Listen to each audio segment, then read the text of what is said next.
Alors,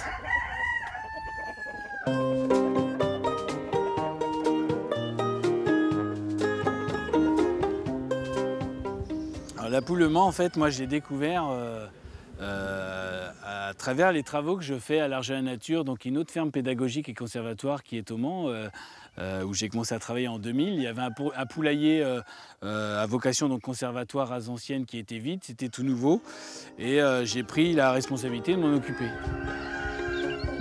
Sauf que dans mes recherches, je découvre qu'elle est complètement disparue.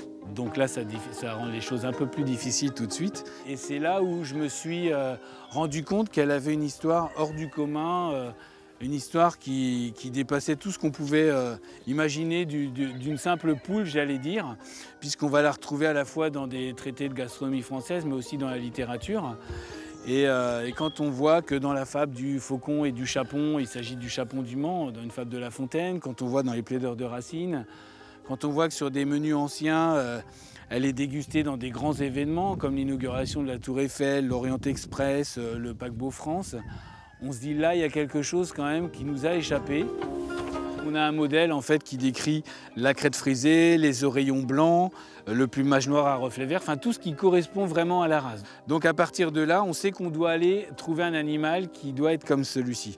Donc on va utiliser des races de manière logique, des races anciennes et locales. Et au bout de 6-7 ans de sélection, on arrive à recréer une souche, une lignée de poules Le Mans.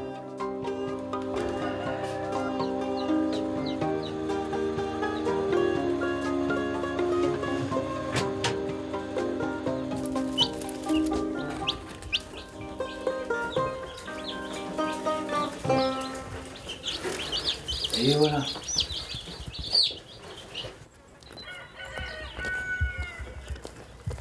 Ça, c'est la recette ancestrale. Ça fait 500 ans que c'est comme ça et j'ai pas voulu changer quoi que ce soit à la recette. Le fait qu'il y ait du sarrasin, déjà, c'est une graine qui a du goût, hein, qui est racée, et la volaille va révéler ce qu'elle mange. Donc si vous lui donnez quelque chose qui a du goût, elle va révéler le goût. L'orge va ramener une excellente qualité de graisse, un gras qui est fin et couleur crème, qui est très recherché, très prisé des gastronomes.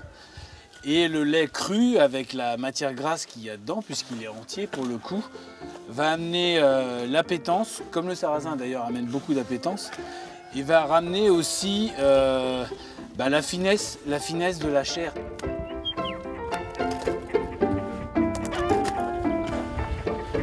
J'ai la chance de travailler aujourd'hui avec des gros établissements, des grandes maisons, notamment sur Paris. Donc on va la retrouver chez Bruno Verjus, on va la retrouver chez Pascal Barbeau à l'Astrance, au Georges V, bientôt au Plaza Athénée pour les fêtes de Noël. Donc quand on retrouve des grandes maisons comme ça, on se dit waouh, aussi quand même, ça y est, en fait, une grosse partie du challenge qui est remplie.